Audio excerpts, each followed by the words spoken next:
Welcome back, everybody, to the Even Your Dynasty show.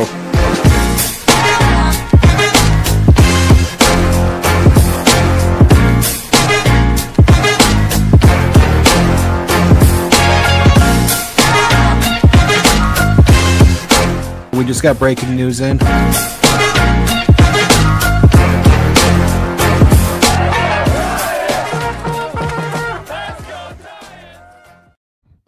Welcome back, everybody, to the Even Your Dynasty show. We got all three of us here today. It feels like we haven't had that in a while. I don't know. We've had it the last couple of weeks. It's just I'm always late. So that's what it is. Dan's always on a temporary assignment as he runs from the hordes. Running through the cave. Run to the cave away from the pissed off people on X. Yeah. Oh, man. What's up, guys? What's up, dude? Long time no talk. Yeah. Something like that. But it's not like we talk all day, every day. Yeah, right. What's up, everybody? Welcome. You know what? We're coming off a really tough loss today. Giants get a swift kick in the junk on their way to LA. And, you know, they probably won two games that they kind of had no business winning, and then they choke one away. It is the Rockies. You feel like you lose a game and you just lost a game on the division easily. But I guess silver lining, they still took 2 of 3.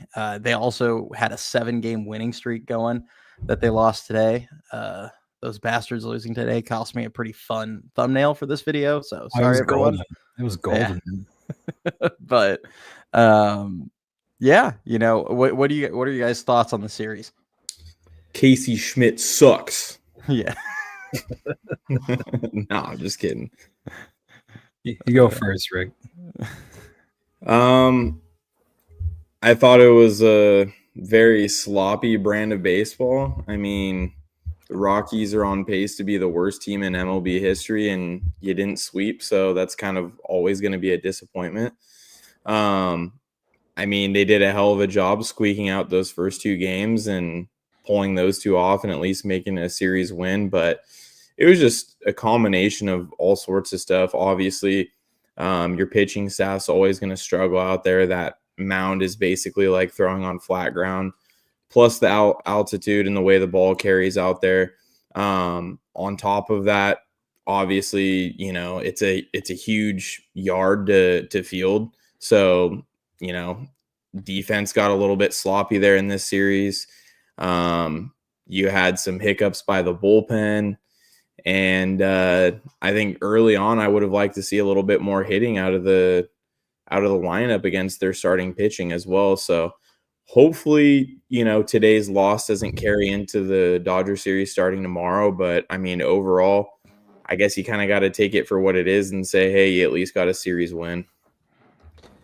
Yeah, for sure. I mean, you know, just in general, looking at today, the easiest person to point a finger at apparently is Casey Schmidt. Now, was that play doable? Absolutely. I mean, as a professional, you're expected to make that play, and Casey will be the first one to tell you.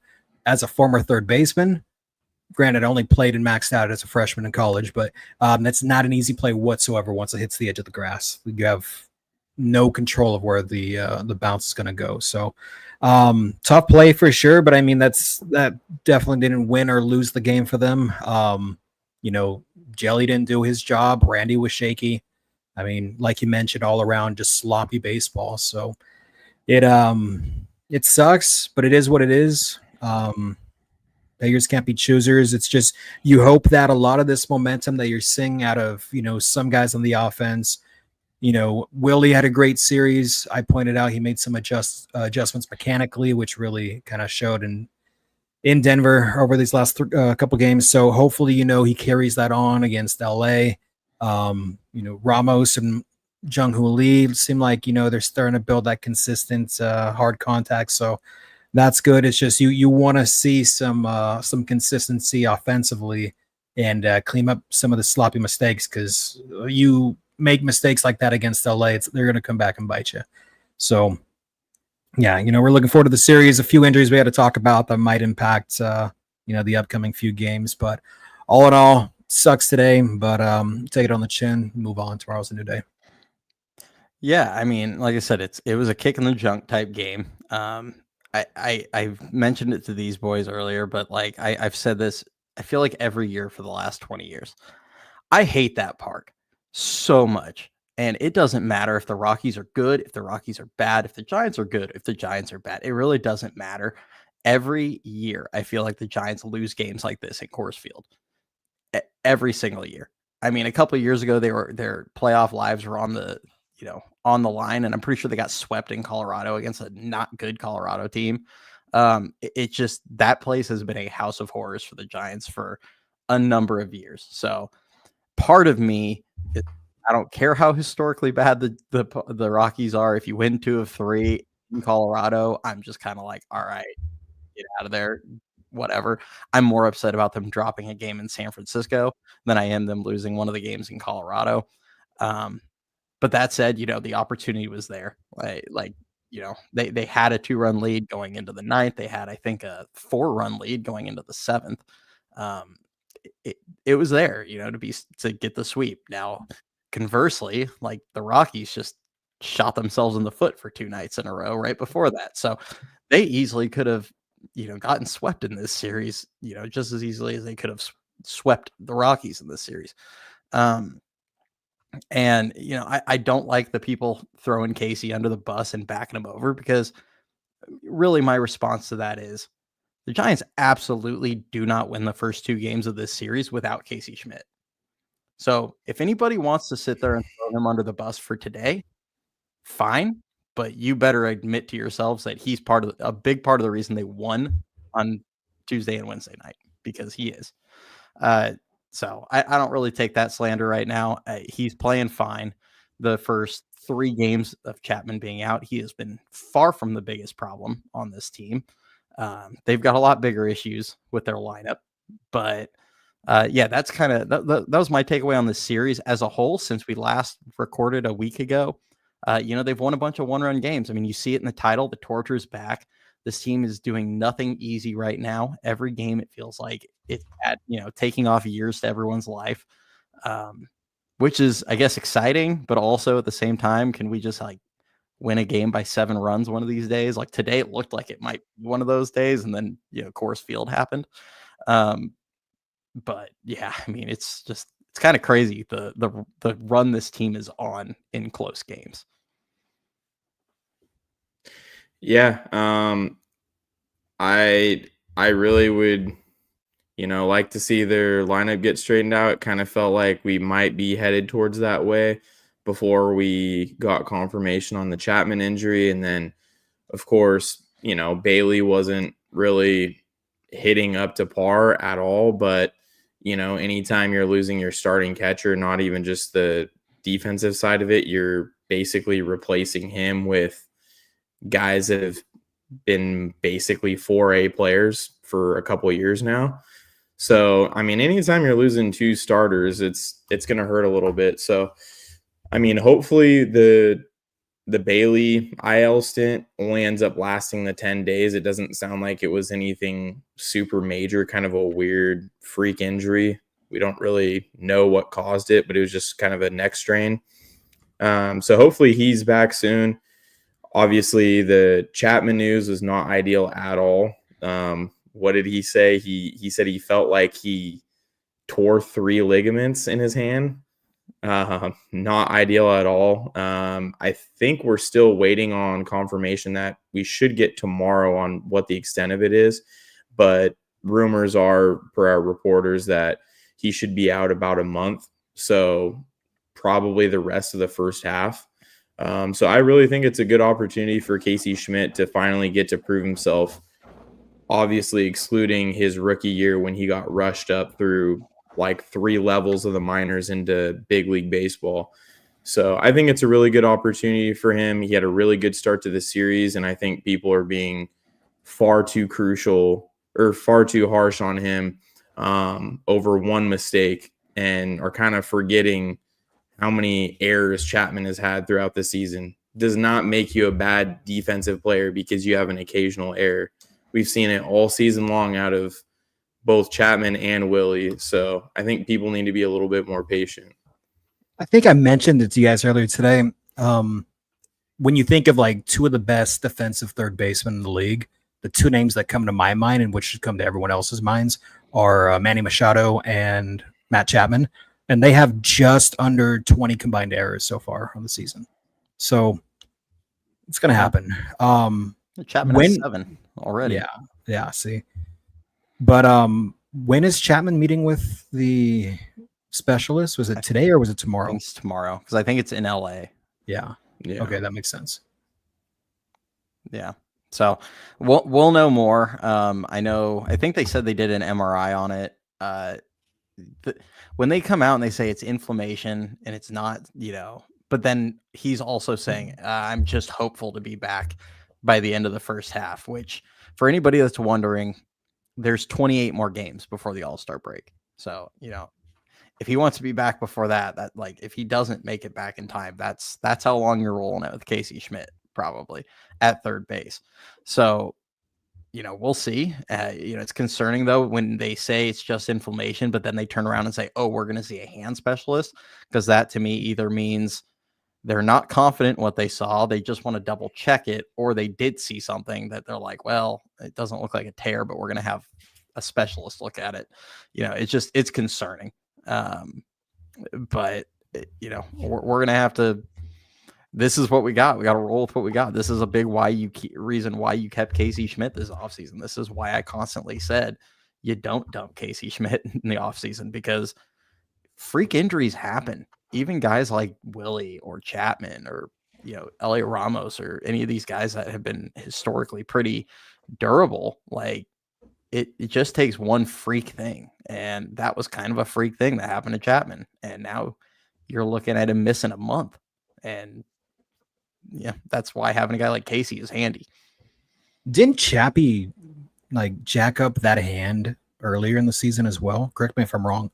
On a play at third. Remember when he had to have it wrapped up for quite some time? His wrist.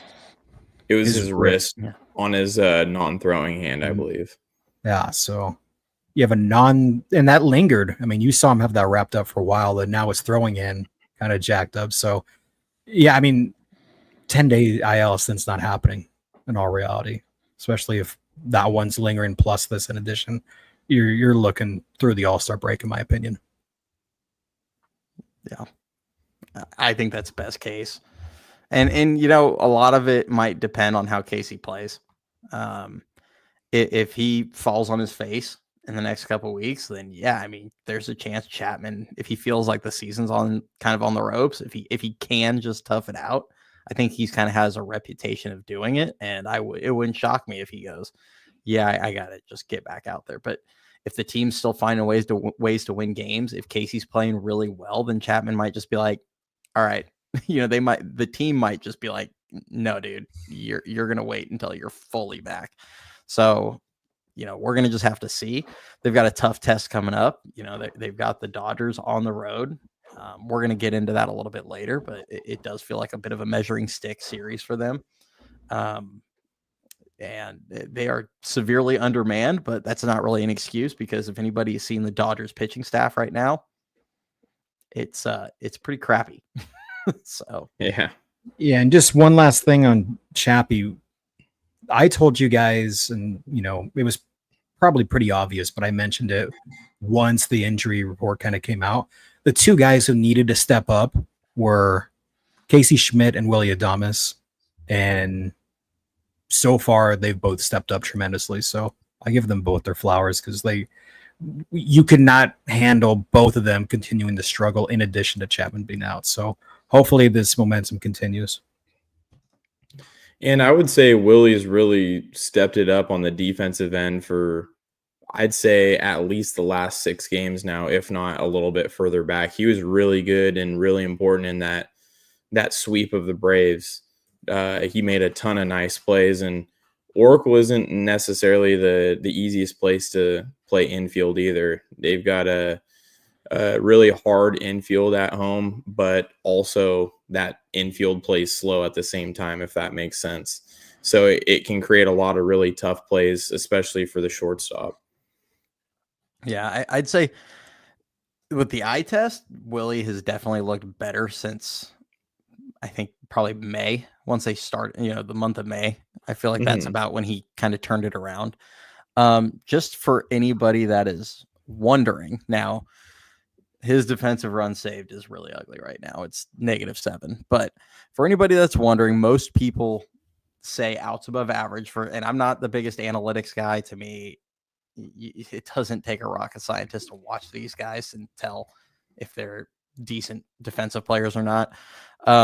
But for the people that do like the analytics, Willie is at a 0 outs above average. That was, I think, like -5 or -4 or -5 at one point after the month of April. So kind of goes to show like he's actually kind of playing like his old self defensively, which is good to see because they need it. I mean, they don't need him to necessarily be a Gold Glover over there, but like, he can't be like a matador at shortstop either. Like this guy's gotta pick it a little bit. Yeah. And I think the departure of Lamont Wade Jr.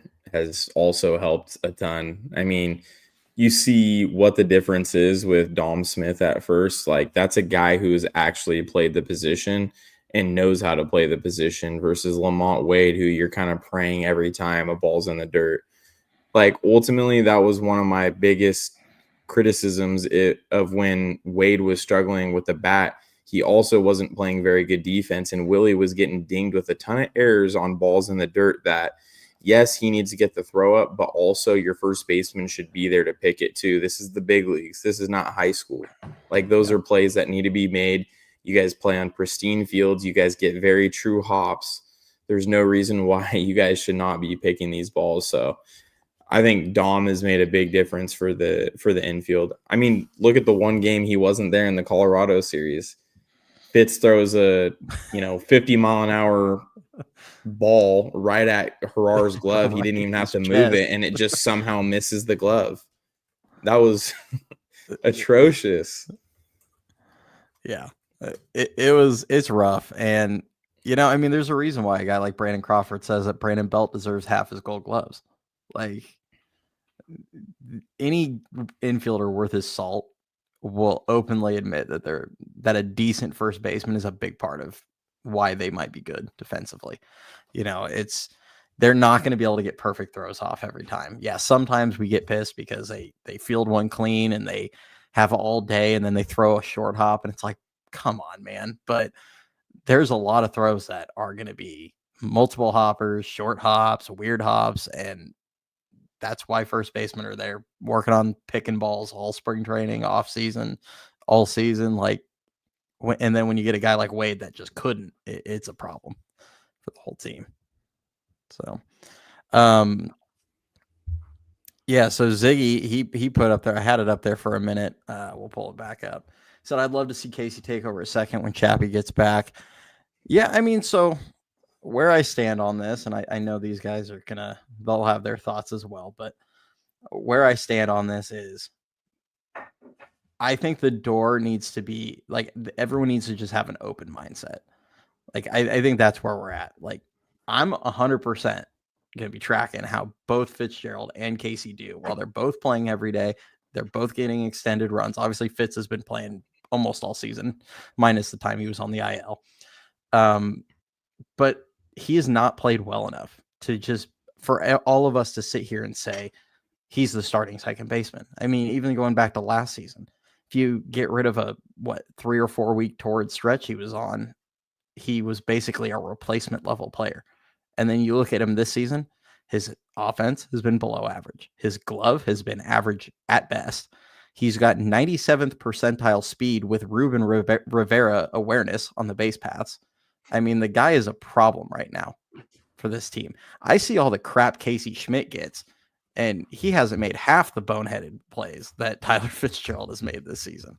So I think everyone just needs to have an open mind. I'm going to be the first person to admit if Casey doesn't play well enough, you're going to stick with Schmidt. If both of them, or if they both fall on their face, we're going to be sitting here pounding the table for them to upgrade the position. But I don't think anybody should be going into this next month going, oh, Fitz's job is safe when Chapman's back, because I absolutely don't think it should be safe. And this is Casey's opportunity to make his case to take that job. So what are your guys' thoughts?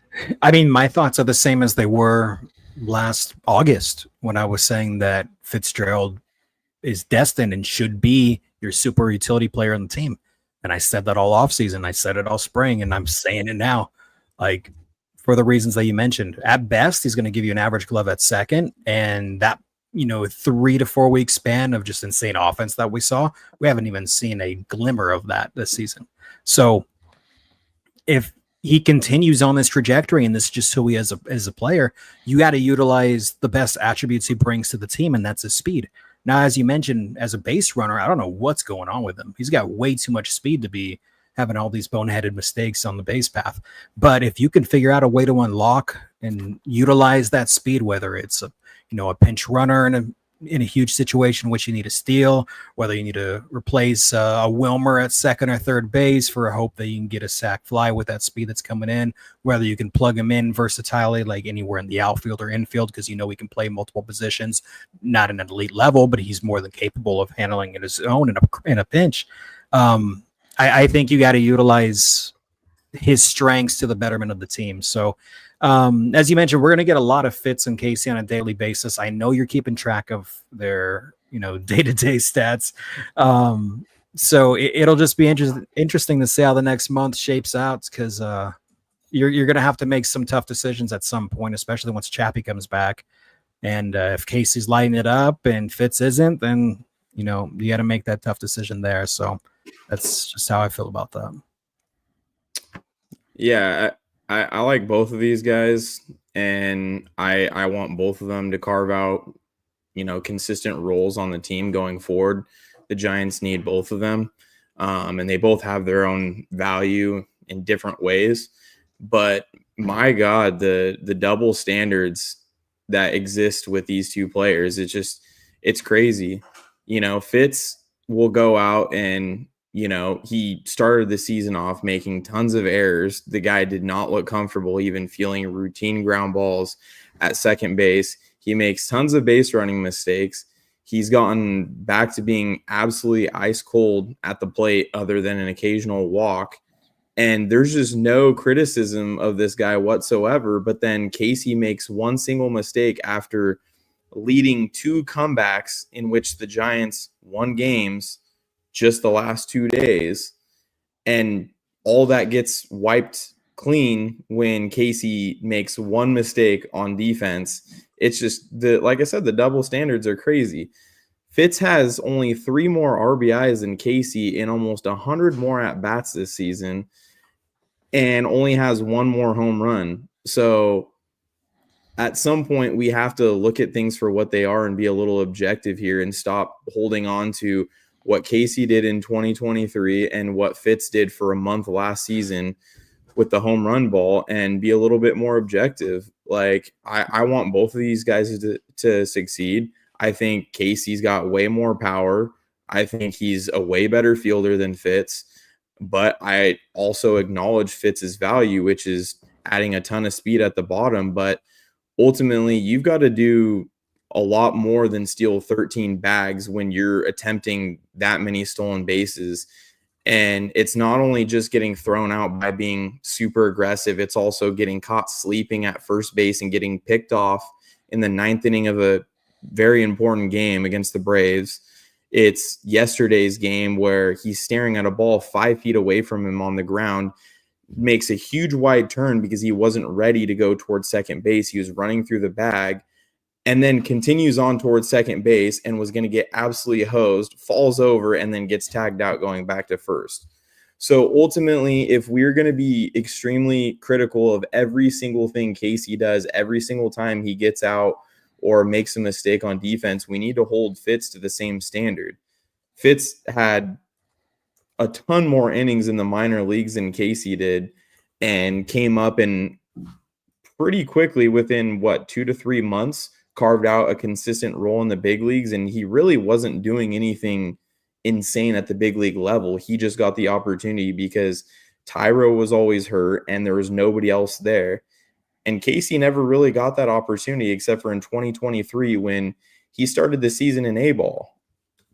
So, I mean, those are the facts. Like, let's just be a little bit consistent with the two guys. Both of them have value. Both of them can play. but both of them need a little bit more playing time to really know what they're capable of. Fitz, we're hard on him right now. He'll probably get hot again and then be very good because he's a very streaky hitter. But we got to be fair to both of these guys. It's so weird with the Giants fan base how Fitz can do almost no wrong and make mistake after mistake, but we don't extend that same level of patience with Casey Schmidt. Maybe we'll pull this up after.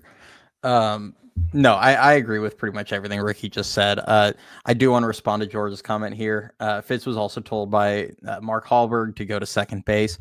This is accurate, but I watched that replay probably a dozen to 20 times afterward because I'm like, okay, is the blame? Because first I'm like, did Hallberg send him? So I wanted to check that, but then I watched it and I actually timed it out. Tyler Fitzgerald ran through the bag, like Ricky said, kind of wide turn, runs through the bag. Hallberg immediately points. As soon as the ball goes by, he just points.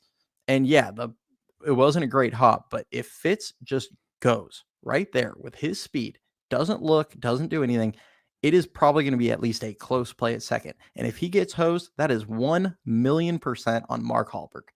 100%. There's just no one else to blame because he did what the coach told him to.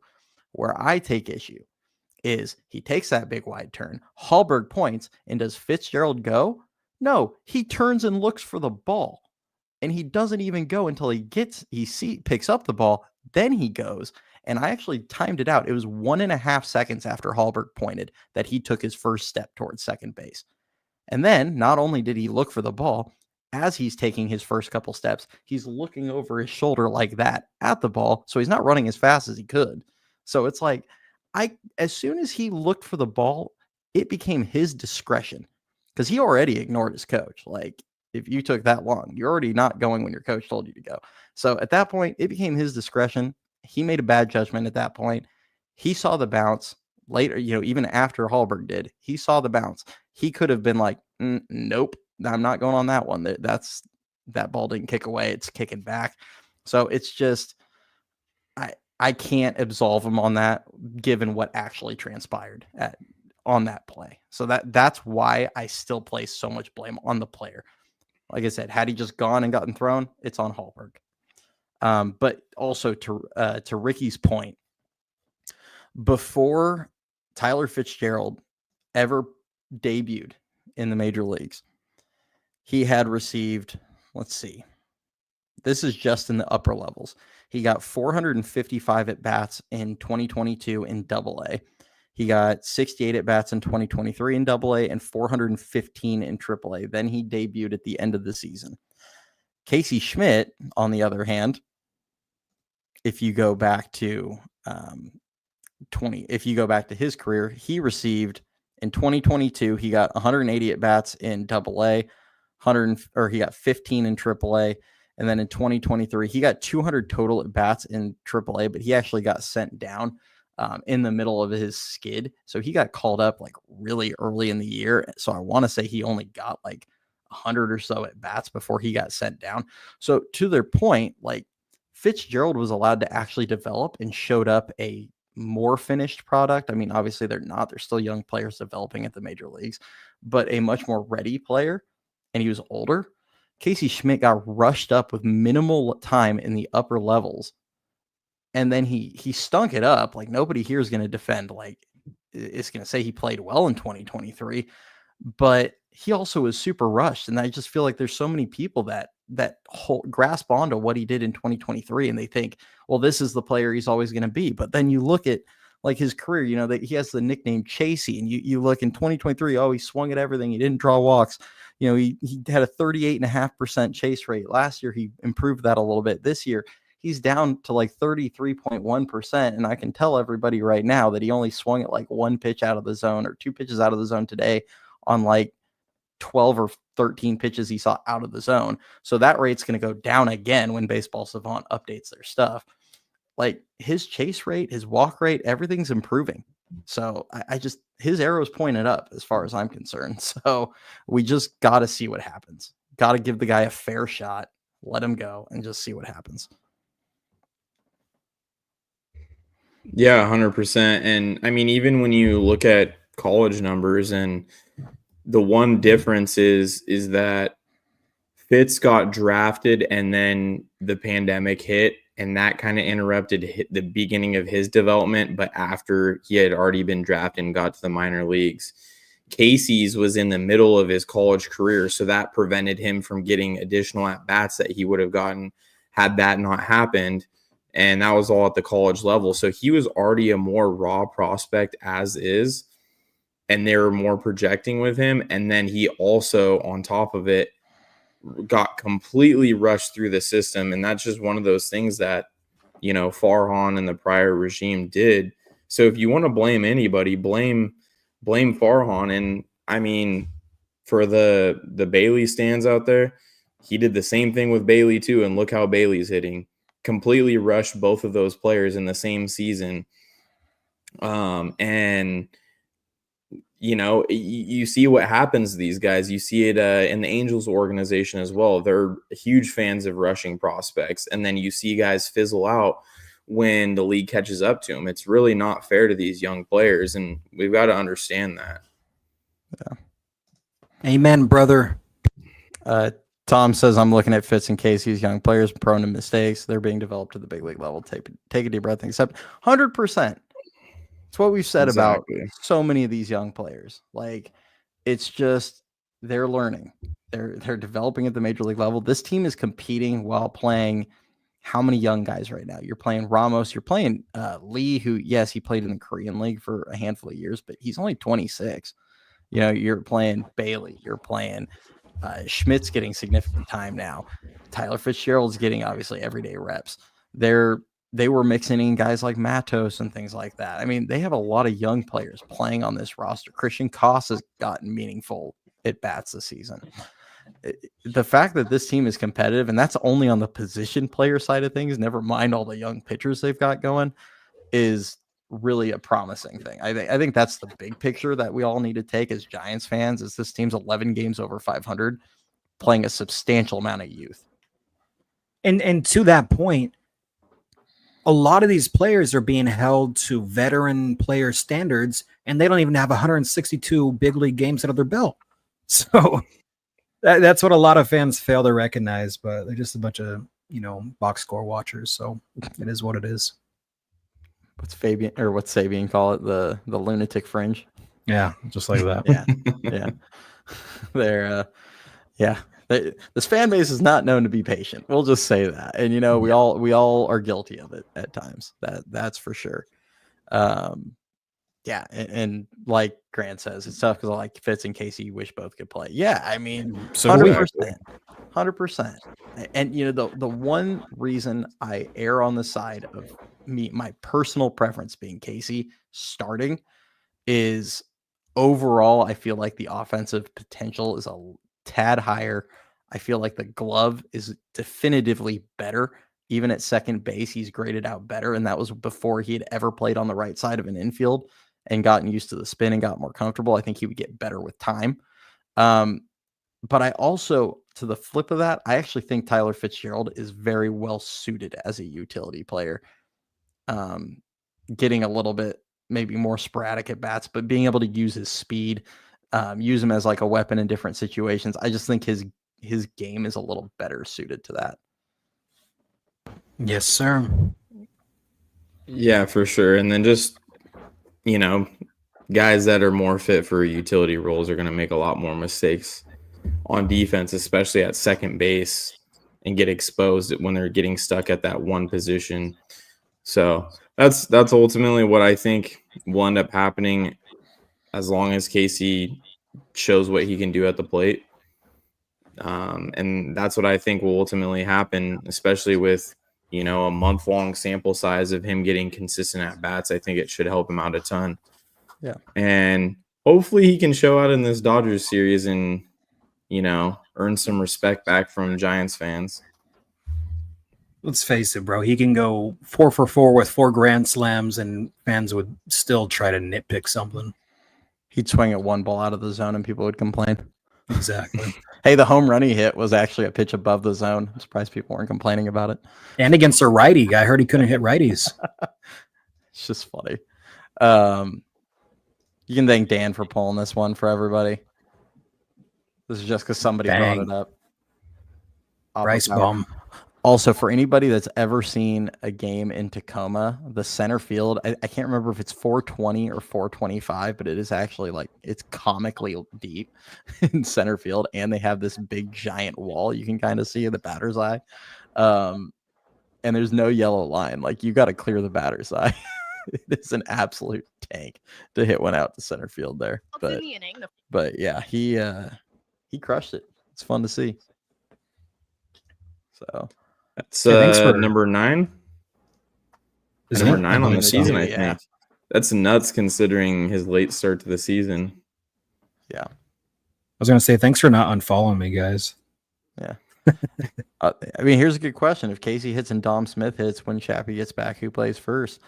My best guess, it'd still be somewhat of a platoon situation there. You know, Casey will probably play against lefties and then also get games again at second base, occasionally at short, occasionally at third when they want to give those guys like a DH day or whatever, like they've done a few times.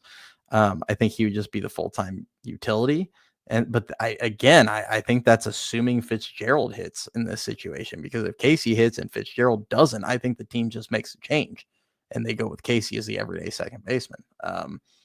But it's, like I said, let the players determine that. Like, to me, he hasn't done enough to deserve to just be crowned the second baseman. He had one great stretch and a lot of average play since then.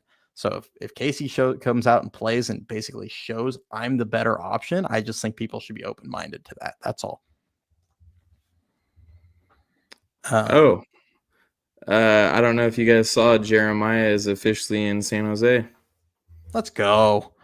Officially? Yes, it was on his story signing autographs. That's awesome. Friend of the show, Jeremiah Jenkins, 14th round pick from last season. One of the most fun interviews I think we'll ever get to do. That guy was absolutely hilarious. Upside down Dorito is going to forever live rent free in my brain. But he was over in the complex league. He was rehabbing his hand. And he hit a nice cool 370 in like 55 at bats there. With more RBI, like 21 RBIs in only like 17 games and 3 homers. And yeah, he was really good. Now he's showing up to San Jose. So anybody that wants to go see a game in San Jose, there's a little bit more talent showing up there. The guy can swing it. Ricky made a really good comp on his swing. I think for any of you that he'll be on the highlights, now that we're going to have full season highlights, I'll add him into the minor league report. But I think, who'd you say, Ricky? So previously it was a really weird comp because when he got drafted, I immediately watched a video on him and he looked like a combo of like a Bellinger and a Trevor Story. He kind of was like standing very upright while also doing kind of the timing thing with his leg kick like Story. And he recently changed it to get a little bit more ready and loaded up to hit. And he actually looks very similar to former Giant Carlos Beltran. Super random, but it's Giants totally legend. Accurate. He looks really very similar. People. Yeah, the swing is and I get how he dropped. It's a smaller school coming from Maine, and I mean it's still D1, but it's a smaller D1 school. And I mean, he kind of mentioned to us, he's like, yeah, I mean, most guys were kind of like low 90s or like high 80s, low 90s. Not a lot of guys really pumped it up. So, I mean, I get it, like concerns with, how he handles velo and things like that. But, he hit pretty well in his short stint in San Jose. He's going to get a shot now, and really fun player to watch. I think people are going to like him. That's for sure. So, Ricky, we should have him come say what's up on Saturday. Yeah, that would be fun. I'll hit him up. Sir. Yeah, these two boys on Saturday are going to the San Jose game, so we might have some kind of extra interview content for you guys. We'll see who they're able to hit up. I know Jacob Christian's on that list. I'm going to the Sacramento game up here in Tacoma. I'll try and get Bryce to say what's up, but I can't make any promises there, people. That'd be sick though. I'll just yell at Bryce and Carson. My daughter's not coming with me, so I can't even use her to try. I was gonna say, you got to use the baby, bro. You know. But yeah, Nick says I like Dom Smith. He can stay at first base till Bryce comes up. I think all of us really like what we've seen out of Dom Smith, so far, especially defensively. I mean, he has been such an upgrade defensively at first. But I mean, when he's hitting 320 with 7 ribbies in a very small sample size, like no one's going to complain about that. Yeah, sure. And I really don't expect anywhere close to that with him. I mean, honestly, what we're getting out of Wade, we'll take a 220 average out of Dom Smith. Biggest thing for me, especially in that Atlanta series, is just getting a professional at bat out of the guy with runners on base. You know, you see him, I think it was against, who was it? Spencer Strider, I believe. He worked a count like 10 pitches, 11 pitches, went like 0-2 or 1-2 to a full count, and then hit a deep sac fly to straightaway center field to bring in a run. It's just like stuff like that. You know, we weren't really getting a ton out of Wade. You know, you were seeing a very patient approach, of course, but you were seeing a lack of aggressiveness that we'd been seeing for way too long out of Lamont Wade. And now you have a guy who can actually hit the fastball, something I had been saying for a while now. It's crazy that the Giants were the worst team in baseball against 4-seam fastballs. And now you have a guy that can actually keep up with the fastball. Casey Schmidt too. Both of them, you know, you desperately need that. If you're not going to be hitting in general, you got to at least be able to hit a straight fastball. And now you at least have a couple guys that can, you know, get the ball in the air deep and start driving in sac flies. And that's something you saw a little bit more in this series against Colorado as well. Yeah. Cody already has a name for him. He coined it. For Dom? No, I didn't coin that one. Which one was it for? Well, somebody kind of gave him an SFW nickname. They were calling him like BDSM or something like that. I thought you did give him one. It was Daylight Dom, wasn't it? Oh, Daylight Dom. Yeah. Something like that. Yeah. This is a joke, Wade. Yeah, because the first game he played, it was a day game, and he had that huge hit. I was like, yep, there's Daylight Dom. Well, it's like I said when, you know, we signed Dom. I said, all he has to do is just provide slightly below average production, and he's an upgrade at first base. Like a very, very low bar. Anything you get, you know, extra is just, you know, icing on top of the cake. And he's provided phenomenal defense, as you mentioned. He had that huge bomb today, and he's came up with some clutch, timely hits and some situational hitting. So I have no complaints with him. Yeah. I think just to piggyback off what Ricky said, I think he really hit the nail on the head with that one. Is, you know, Wade would give you an air quotes professional at bat in the sense that he doesn't chase a ton, but like it's just like Ricky said, like there's just no aggressiveness there. Like to me, the difference is between Dom and Wade right now. What we've seen this season is like Wade was up there looking to draw a walk. Dom's up there wanting to hit. He's just not going to expand his zone too much and too frequently. So he's giving you that same quality at bat, but he's actually up there looking to try and do some damage and do something with it. And that's what I want. I want guys that are hitters that are going to be willing to take a walk. I don't want guys that are up there just looking to draw walks. That stuff bugs me. So it's been really nice. One other note on that, Dom Smith is now 8 RBIs away from Lamont Wade Jr. on the season. In like 15% of the games. Will they cut Johnson? You know, I don't know. I think something that is kind of looming. And when Yaz wasn't playing well, I know someone asked us about how we feel about Yaz earlier. When Yaz wasn't playing well up until 4 games ago or 3 games ago, the one thing that was kind of out there is Luis Matos, when they sent him down, they didn't actually burn his option yet. They had 20 days to bring him back up without using that last option year. So he does have, I think it's 10 days from today. I looked it up. They sent him down on June 2nd. It's now the 12th. So they have 10 days. Now, I don't know if it's like day 20 or if it's day 21 that officially goes into the option. So they might have 9 days. I'm not 100% there, people. But they have 9 or 10 days to decide if they want to bring him back up. I wouldn't rule it out because that extra option year is incredibly valuable. And I think the idea of getting him down there was just getting him some consistent at bats to try and get him going. It almost felt like a possibility that they were like preparing him just in case Yaz didn't get his crap together. But, some good at bat, some good games out of Yaz the last few days. I think I'm a little hard pressed to think that they'll make the change when he's playing well, but there's a lot can happen in the next 9 days. That's for sure.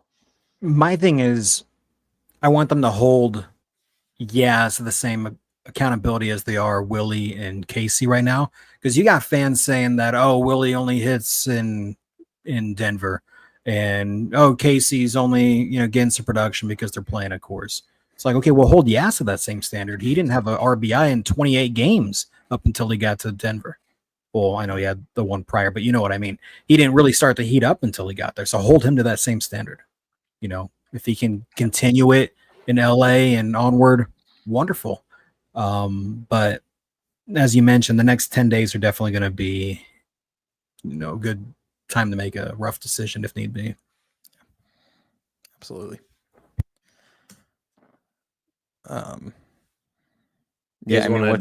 What's he at, like 235 right now on the year?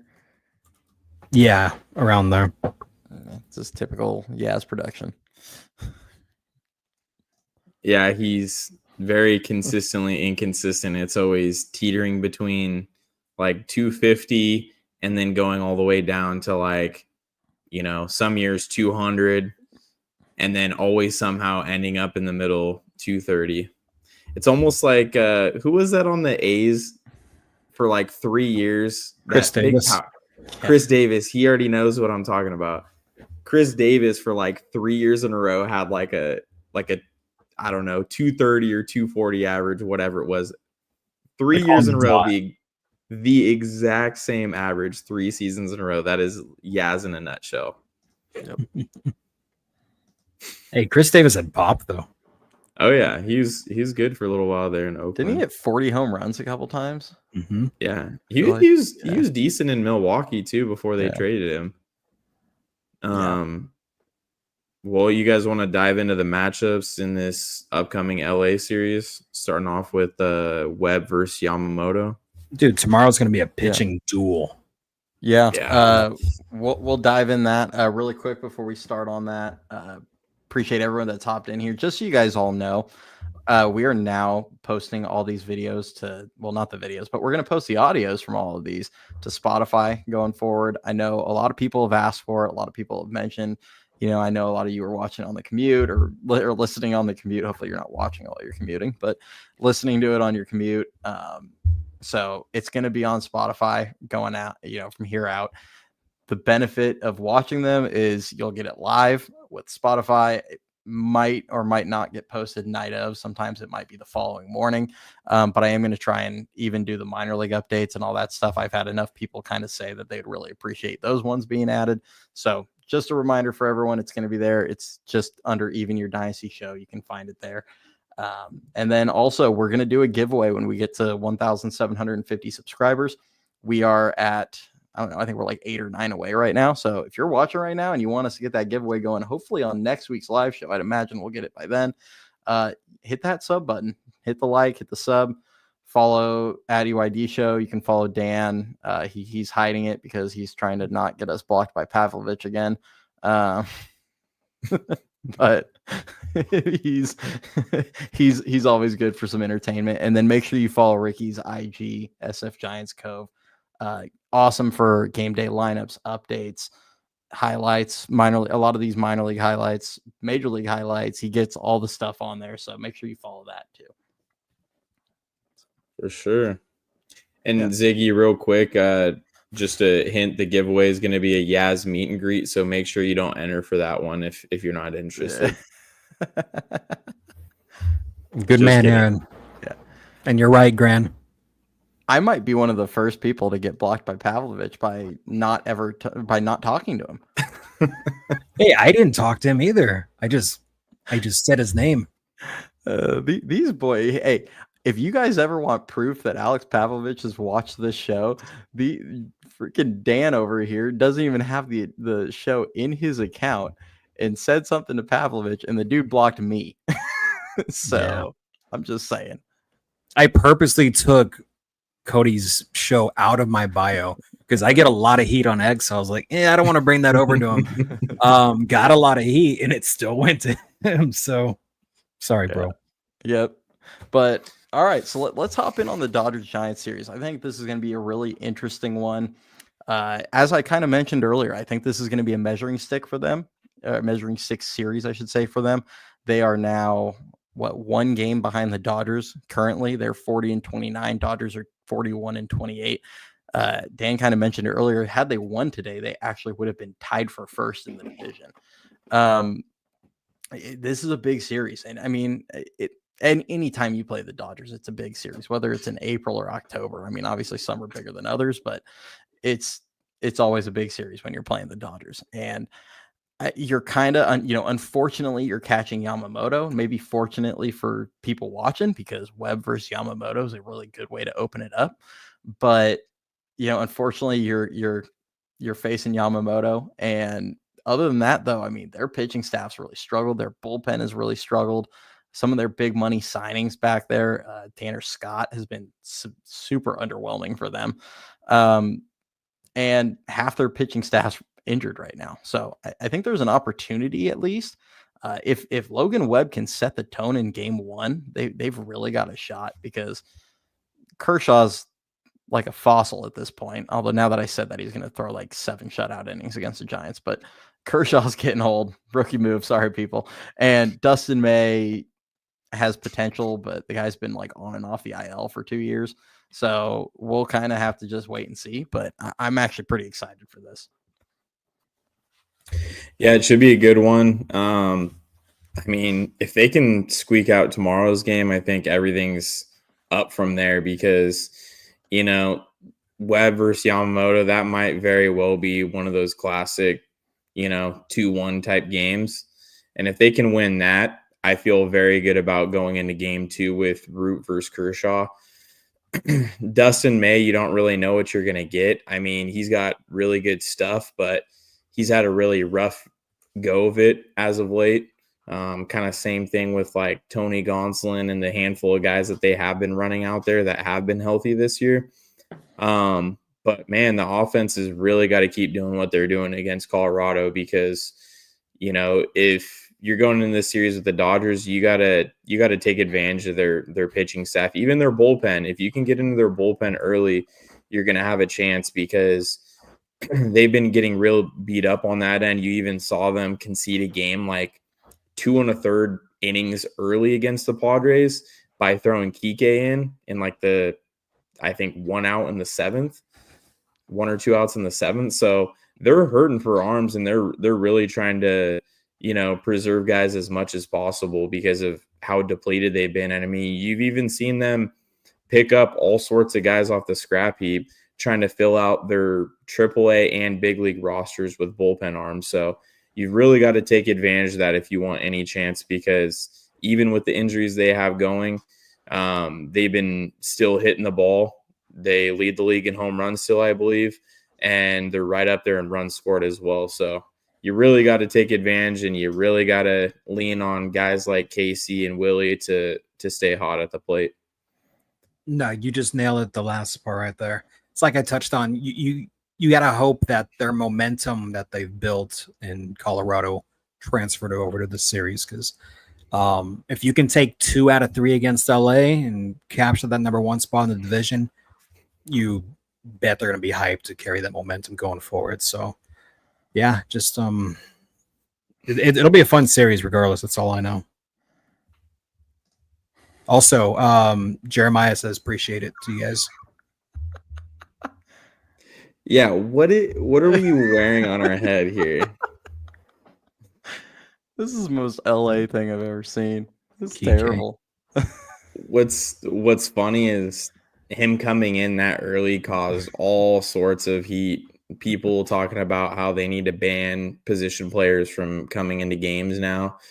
because the Dodgers specifically have been completely overusing it to save arms and just saying, we're down by 6-7 runs. We'll give up on this game. Yeah. Oh, yeah. Roberts 100% does that. I mean, Melvin kind of did that in a 1-run game at Coors. Bivens in for an extra inning. Oh, man. And they still got won away it, with though, it. you know. Hey, Still got away with it. Yeah. Yep. It's just hilarious. No, I just... Oh, wait, you said Jeremiah said something? Did you message him or Yeah. just in the chat? No, I shot him a message. I let him know that Okay. we said congrats and happy that he's back. Ah, It was just like, appreciate you boys. that's awesome. But yeah, so we'll see what happens with LA. I mean, as bad as their pitching has been, they have been, their offense is ridiculous. It's so deep, top to bottom. I mean, when like Michael Conforto is your worst hitter on your offense right now, and I know he hit a homer in San Diego, so I don't know how his season's gone. I know he was off to a horrible start. I don't know if he's turned that around at all, but they're still deep. I mean, the bottom of their order is guys like Michael Conforto, Hai-Sung Kim, Max Muncy is still around. Like, these aren't just total scrubs. Like, we make jokes about Conforto, but I mean, if he's your worst hitter, then you're probably doing pretty damn well, and they have been. So it's gonna be a tough test. Yeah, go ahead. If they get Conforto on with nobody on, I say they intentionally walk the person in front of him to get to him and put him in a double play situation every single time. You have him leading off an inning, or you have him coming up second in an inning, put a guy on so you can get 2 outs right off the bat. Yeah, just roll over King. Yeah, I will say this: Conforto doesn't. If he gets hot, maybe I'd be like a little more concerned. But yeah, we've seen a lot of him the last couple of years, and he doesn't exactly strike fear in me right now. But that said, Nick Ahmed didn't strike fear in me, and he won a game for the Dodgers last season by homering off the Giants. So yeah. that happens sometimes. I think at the minimum, and I hate setting the standards this low, but like at the minimum, you got to at least win one of these games. Like it is in LA, and it's the defending champions, as much as that pains me to say. No matter what the situation with their pitching is, they still have like 3 MVPs in their lineup. It's still a deep lineup. They're gonna score runs. I'm not confident the Giants are going to be able to score a bunch of runs this series. I'm kind of hoping that they at least can win one of these games like 3-2. With no Chapman and a lot of question marks all up and down the lineup, it's we're gonna have to just wait and see there. But they have to at least win one of these games. If they can win 2, that's gonna be amazing for me. Yeah, 1 would be nice, 2 would be great. Take the lead in the division. Yeah, I think even just 1 would be acceptable at this point, because then you're talking at least, you'd be splitting the road trip and then you come home. Well, you'd have a day off first, and then you'd get 6 games at home against Cleveland and Boston. Neither of them are playing like insanely great baseball right now. Cleveland is still over 500, but then after that, you get another day off, and then you got 3 at home against Miami. So you have a chance to kind of really get back to getting on another little winning streak. And then you have the White Sox and the D-backs and the A's all on the road back to back to back. So you have a really good chance at the end of June to really take advantage and kind of start stacking some wins and build yourself a little bit of a cushion. They got up to 11 over 500, and then now they're back down to 10, I believe.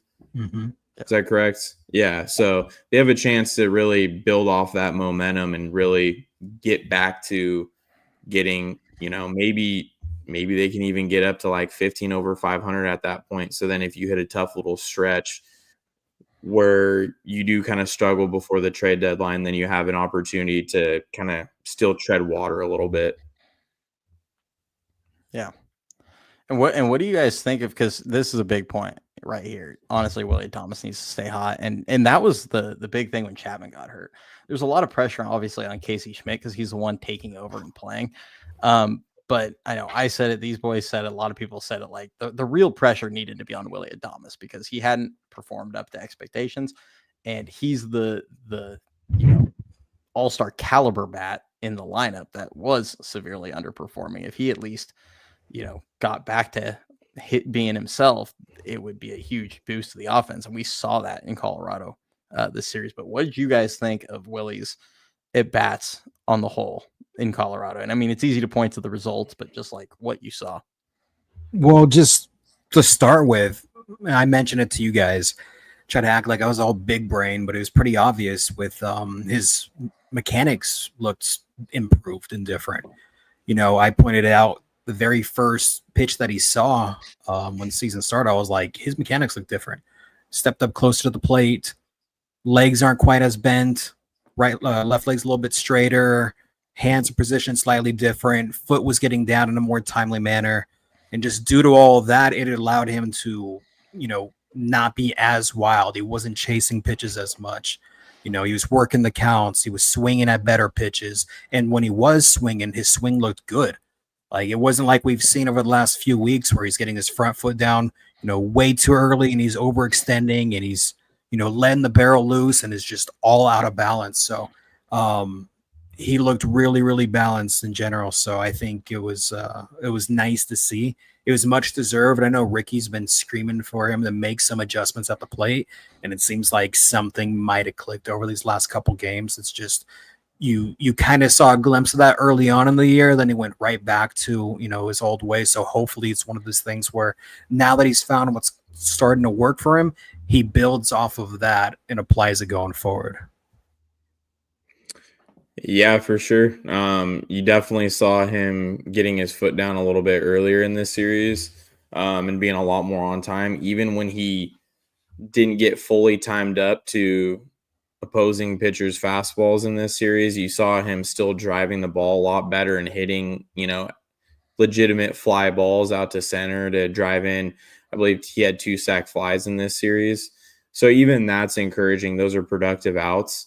Even if he's hitting ground balls, like hard hit ground balls, I would like to see that because those are going to eventually find holes. It's just before him getting his big leg kick up and then his front foot down way too late was causing him to constantly pop up. And that's where you have an issue because these pop-ups are as good as strikeouts. And then he's striking out on sliders way out of the zone at times and constantly getting behind in counts 0-2. And now in this series, you saw him getting ahead a lot, being a lot more selective. And over, I would say, the last couple of weeks, his walk totals increased a ton. I think he leads the team in walks now, too. So you definitely seen him get his walk rate up a ton. So that's nice to see. But also being aggressive in the right spots as well, because I think we saw a little bit in the Atlanta series. Specifically, he was striking out because he wasn't being aggressive enough. He would get into these 3-2 counts where he worked the count and did a good job, and then he's watching a pitch, up a little bit on the outer half of the plate. So I think we've seen him make a small adjustment. Now it's a matter of if he's going to be consistent with these adjustments he's made or revert back to old Willie like he did previously. Yeah. Like Ricky said, like the bats, the quality of not chasing as much and drawing some walks, like that's actually been improved for a couple weeks. And then kind of like Dan said, like the mechanics and everything, I think balance is just a great way of putting it. Even some of the swings that, and Ricky pointed this out earlier in the year, even some of like the home runs and like the big doubles or triples or whatever, he was like really often out on his front foot.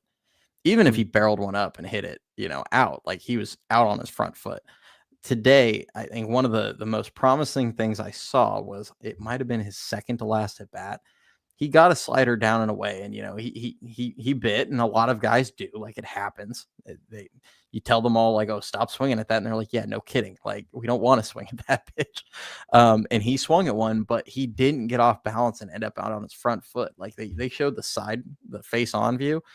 And he was still balanced in his swing. I mean, he missed, obviously, because he chased one, but just the fact that the bad pitch selection and the bad swing, he was still balanced. And that's the part that gives me hope that we're going to see him go on a run, because he's done it before in his career. He's just gone on these bonkers runs, and he'll hit 10 home runs in a month or something like that. And he can carry you. He has that capability. That's why they paid him so much money to come here. Like they know what he can be. And he kind of mentioned it. Baggerly interviewed him and talked to him a bunch, right, before this Colorado series.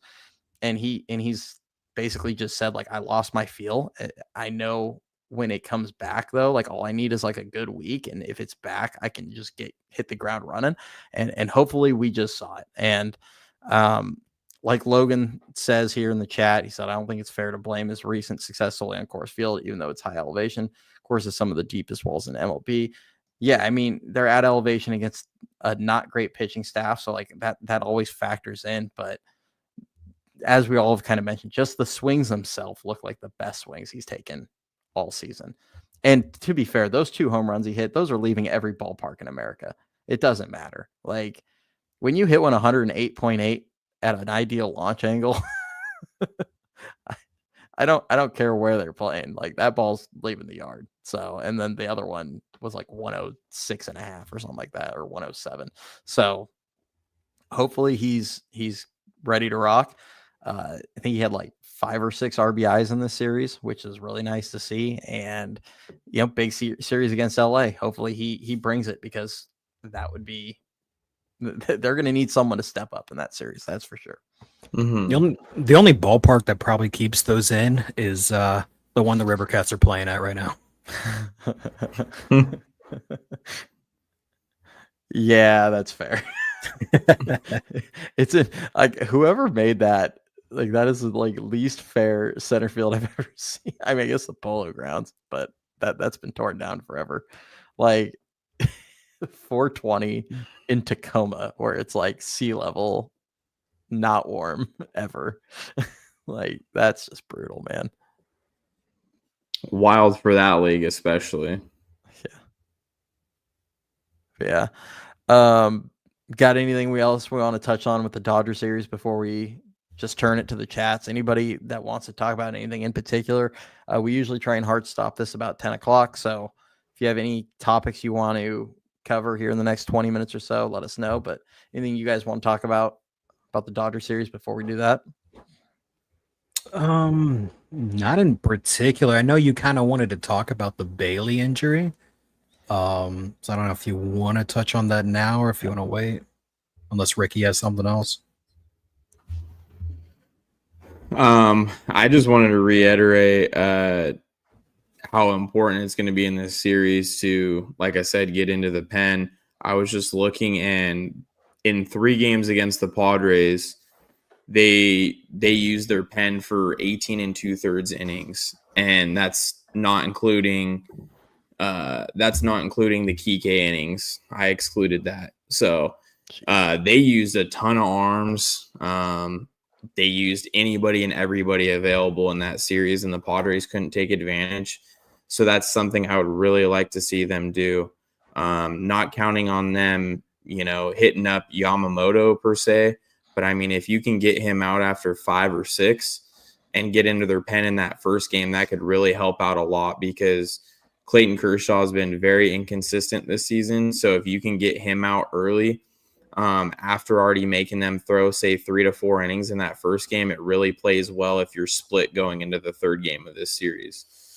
Yeah. So I would really like to see that. I mean, May hasn't really been a huge innings eater either this year, but the Giants have struggled against him in the past. So I'd really like to see them just plain and simple work counts. Like we were just saying with Willie, he did a really good job of getting to a lot of full counts this series. I saw Fitz do it a couple times. I saw Ramos do it. So if you can really just focus on that, but be aggressive too. Don't get yourself full and then watch a fastball over the middle of the plate because you're looking off speed. But really get into that bullpen early and make it hurt, because that was the biggest thing that the Padres didn't really take advantage of. Even in the one game that the Padres won, I believe it was 11-1, they really only got 2 bullpen arms used up in that game against the Dodgers, and then they didn't really make it hurt in the other games when they got to all these different arms. So that's my big key for this series for sure. Yeah. All right. I'm going to hit these two comments really quick that I had flagged, and then we will jump over to the Bailey topic here, or the cat. We should really say the catching topic. But Isaac asked, have you ever thought of doing like a watch party? That might be fun. I don't know. Dan and I went live one time during a game last season. That was fun.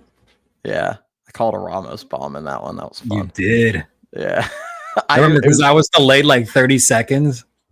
Yeah, because I was like, oh, yeah, they're going to like walk these two dudes. Ramos is going to hit a 3-run bomb, and we're going to be back in this game. And I was like, totally kidding. And then all of a sudden he did it. And I was just like, I remember you reacted, and I was like 20, 30 seconds behind. I was like, what's that face? And then I saw it.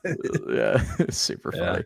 That was good. Yeah, we should definitely do that again one day. That was pretty fun. Hop on. We probably wouldn't do it for like, the full game. We're not going to hop in for a 3-hour game. That would be a bit much. But I don't know. Maybe we can do like hop in where you jump in at like the 6th inning or something and just ride it out. That'd be cool. That'd be fun. That'd be fun. Be one we have to do for like a night game or something. Yeah, for sure.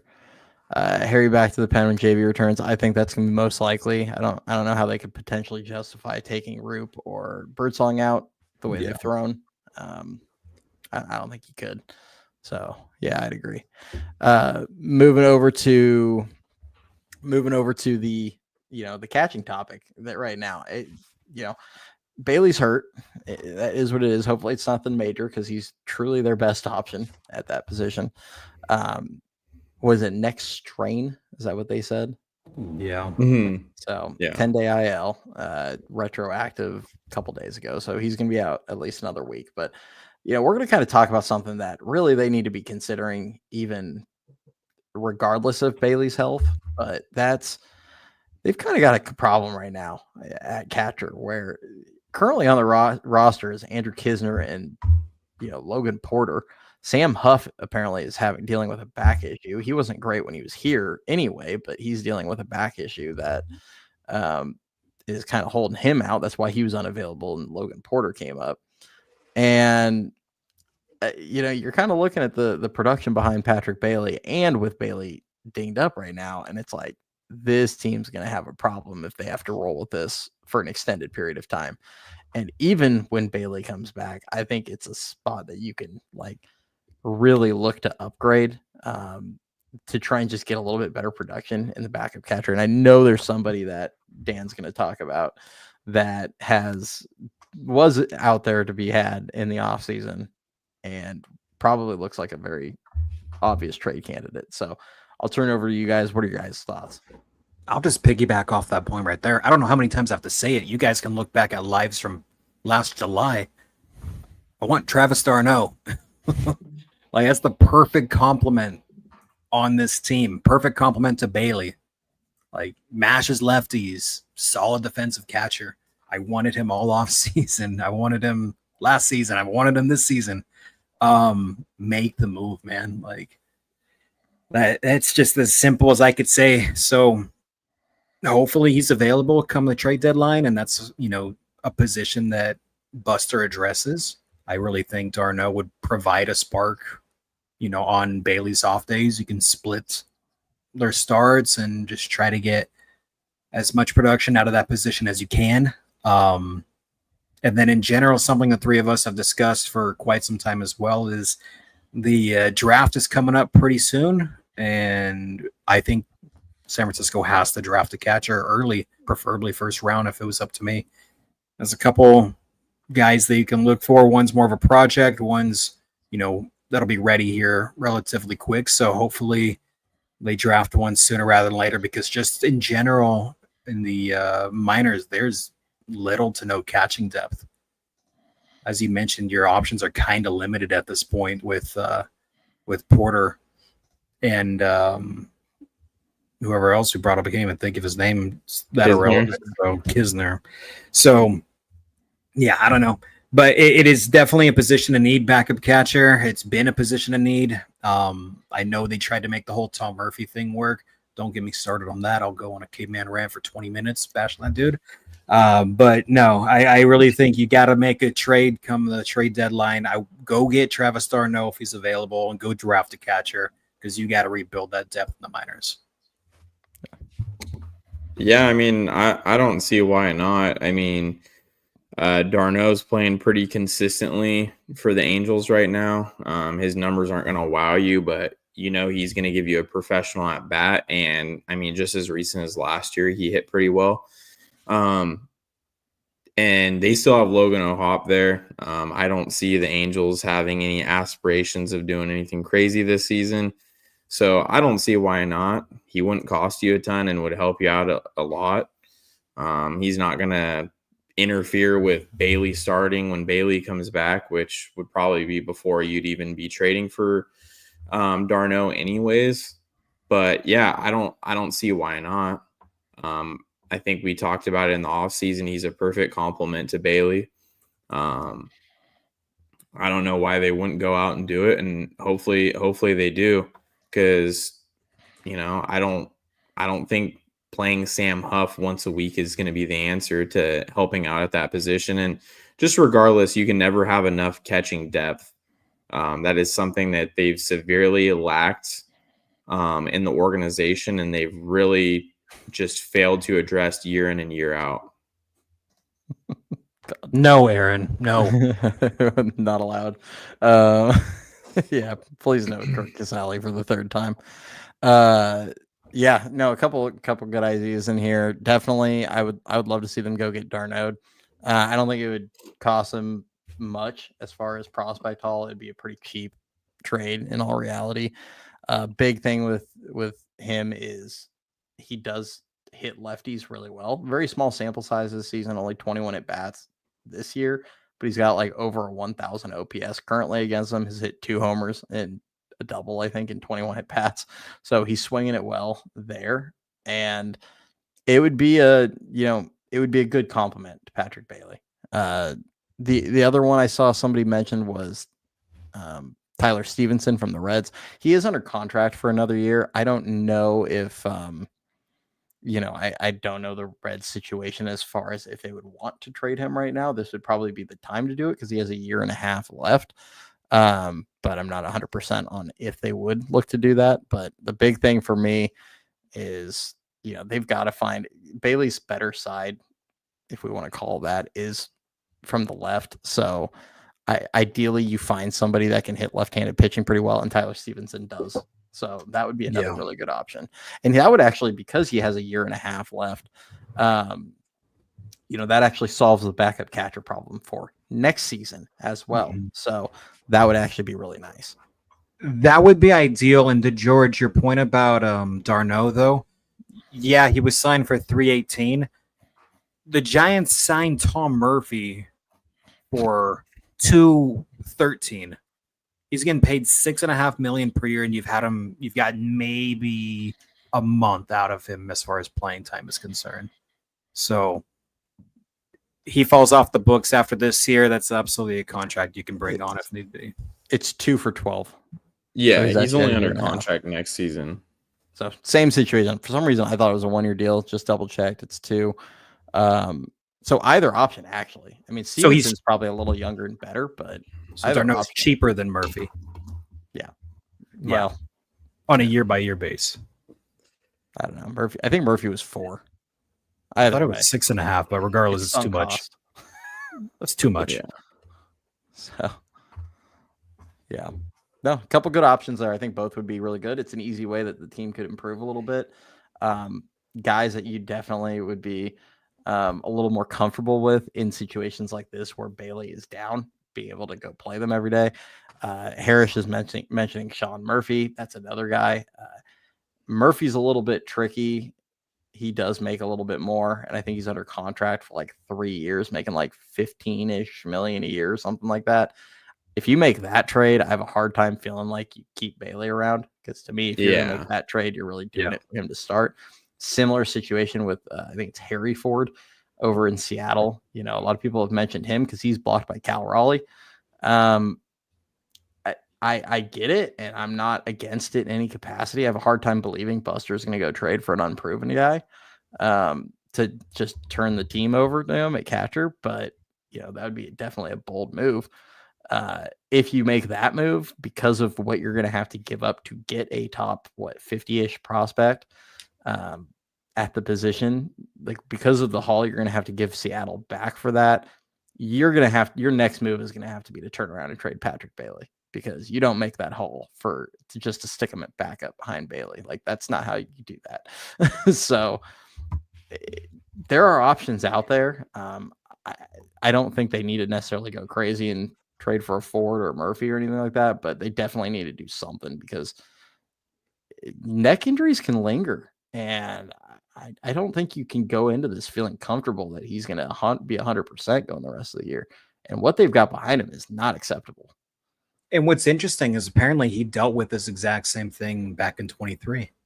So it's not like a new injury to him. It's a reoccurring thing. So, yeah, I don't know. I was just going to ping that one. Rob, if it was up to me, I absolutely would. And I'm not even joking. That'd be so funny. How pissed would Bart be? Yeah, he'd be pretty upset. It's not obviously not happening, but I mean, it's a different regime. I mean, maybe Bart would be like, whatever, because Posey's running it, but I think he just. I don't know how awkward that would be. It's so awkward, bro. Oh man, yeah. I mean, Murphy would be great, but Sean Murphy, not the one we don't talk about. Yeah. Sean Murphy would be great, but I mean, let's be honest here. That is absolutely not going to happen. They're not going to rock the boat like that with their catcher, whether I agree with it or not. They're just not going to rock the boat like that mid-season in the middle of a postseason run while the team is playing well. They're just not going to do that. There's way too much chemistry between Bailey and the pitching staff. Now, if Bailey hits at a 170, 180 clip through the rest of this season with no power and a ton of strikeouts, and then he goes into next season and does the same thing, maybe you have that conversation next off season, but ultimately the leash is going to be pretty long, whether I agree with it or not. Another name that was floated out, which I can't see happening, but it's definitely there's been murmurs, is Adley Rutschman. And that'd be a blockbuster deal at the deadline if he was to get traded somewhere else, because they got that one dude in Basayo. Basayo. He's a beast. Here, wait. My dad just sent this to me. Sorry, people. We're gonna leave it on this note. Hold on. Is it this one? I'm scared. Oh boy. He got the golden sombrero. That's freaking worse than the golden sombrero. That's the Pope's hat or whatever it is they call it.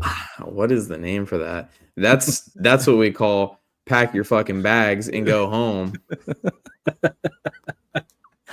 Oh my god. Oh, that's brutal. He's got a strikeout for each different facial hairstyle, Cody. Yeah. There you go. Oh, it's called the platinum sombrero. Oh, the platinum sombrero. Or Olympic rings. I'm more impressed that he's got a 700 OPS. I didn't even notice that. That's more impressive than the 5Ks. Yeah, Aaron, you see. How many at bats does he have this season? Yeah, okay. Now we're gonna dig. I know he homered like his first at bat. Luis Robert Jr. is putting up some Bailey numbers right now. 187 with a 577 OPS. God. Hey, Mike Talkman though, 949. He's got like 5 at bats. Hey, 47 at bats for Slater. He's hit 2 homers. 47. Okay, see, there we go. Hey, he was their number 1 target in free agency. Don't forget. That is still the funniest. Like, how as a player of his caliber do you say that and are absolutely serious, knowing that the White Sox were like the worst team at that time in MLB history? Yeah. Like, that is not a flex, dude. Yeah. Aaron, the explanation is that he needs to come to San Francisco. Like, Austin Slater is like in Major League when like the owner's trying to sabotage the team by making them worse. Like, That is you, my guy. They are trying to make their team worse to get out of Chicago. That is why you're there. You are not the big signing. Dude, when they trade from the Japanese guy in Major League Two, and they're like, "I got you an outfielder from the Giants," and they like list off this name, and he goes, "Not those Giants." Oh man, I need to rewatch that, dude. It's been so long. Murphy always reminded me of Rube Baker. That's a good Except for instead of throwing back to can't throw it to the pitcher, he can't throw it to second base. Like when Baker hops up and he tries to throw it, and there's just balls freaking scattered everywhere behind the mound. Oh man, I really don't think that guy ever plays another inning in the league. It better not be with San Francisco if he does. No, God, just can't. But you know what? I think on that note, I think we're gonna wrap it up. Appreciate everyone hopping in. There's 114 of you guys in there right now, so appreciate everyone, whether you're on YouTube, X, watching on Ricky's Instagram. Thanks for joining us tonight. We're gonna hop off. We'll catch you guys probably next Thursday. We still got one more week where it's a day game. The following week, I think, is actually a night game, so we might adjust the schedule a little bit that following week. But yeah, we'll be back next Thursday night. I'll be back with a minor league report next Tuesday is usually what I aim for. Keep your eye out for a couple highlights. We'll try and share those. What you got? Be sure you subscribe because we got to get 1750 by next live show because I won't be here the one after that. And I'm the one responsible for this giveaway. So if you don't want a 2 or 3 week delay, make sure you send this to your friends, families, ex-girlfriends, neighbors, whomever. Send it to them. Yeah, definitely send it. We're only 8 or 9 away, so if we don't make it, that's gonna be a little bit sad. So make sure you hit that button, people. But other than that, we will catch you next week, and go Giants.